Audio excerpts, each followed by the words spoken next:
penerapan new normal atau kelaziman baru. Perubahan tatanan kehidupan di masa pandemi ini memang tak bisa dihindari. Atas nama pemulihan ekonomi, rencana kebijakan new normal akan diberlakukan. Namun di sisi lain, resiko gelombang kedua pandemi juga menjadi ancaman serius. Di sejumlah wilayah, area wisata sudah mulai kembali dibuka. Sikap penuh hati-hati dan terus menahan diri perlu dipegang teguh oleh masyarakat karena pandemi masih jauh dari berakhir. Kutip dari okz.com, perekonomian Indonesia bisa pulih tetapi secara lambat karena saat ini masih banyak masyarakat yang takut untuk berbelanja secara langsung ke pusat-pusat perbelanjaan sehingga hal tersebut mengakibatkan omset dari penjualan itu tidak maksimal. Nah, new normal yang terburu-buru ini juga dapat membuat ketimpangan yang semakin lebar. Misalnya, pengadaan protokol kesehatan yang diterapkan di sektor usaha besar dan sedang itu mudah untuk diterapkan. Tapi untuk sektor usaha kecil, misalnya untuk UMKM, pengadaan protokol kesehatan itu sulit untuk diterapkan. Nah, bisnis-bisnis ini juga akan berubah. Misalnya saat ini kan konsumen yang berbelanja secara fisik kan berkurang. Jadi orang-orang banyak yang berbelanja secara online. Dengan porsi digital yang lebih besar saat ini bisa membantu perekonomian di Indonesia. New normal ini menurut saya menjadi salah satu upaya pemerintah untuk memperbaiki dan menyelamatkan perekonomian di Indonesia dengan menekan risiko PHK karyawan oleh sektor industri dan ditandai dengan keluarnya surat edaran dari Menteri Kesehatan yang berisi protokol acuan gitu ya untuk bisnis itu kembali, sektor industri itu kembali mengadakan bisnis tapi dengan memperhatikan acuan protokol kesehatan ini. Selama masa pandemi itu, pertumbuhan ekonomi di Indonesia ya selama masa pandemi COVID-19, jadi pertumbuhan ekonomi Indonesia itu anjlok. Nah, diharapkan dengan new normal ini dapat memulihkan kembali perekonomian di Indonesia. New normal. Saat ini new normal sering sekali kita dengar atau bahkan sering terucap oleh lisan kita.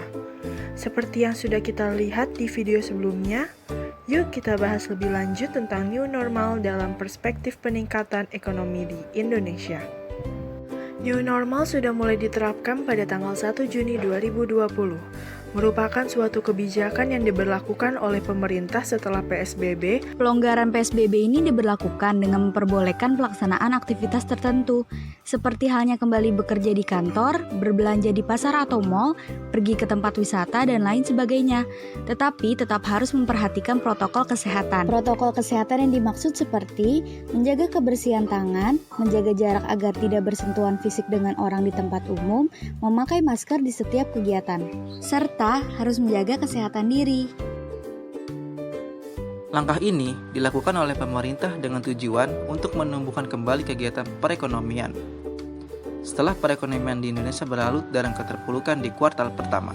Pada sektor perdagangan, penerapan new normal ini ditandai dengan keluarnya surat edaran Menteri Kesehatan nomor HK.02.01/Menkes /335/2020 tentang sektor jasa dan perdagangan di area publik. Dalam peraturan ini, tata cara perdagangan barang maupun jasa mulai diatur oleh pemerintah.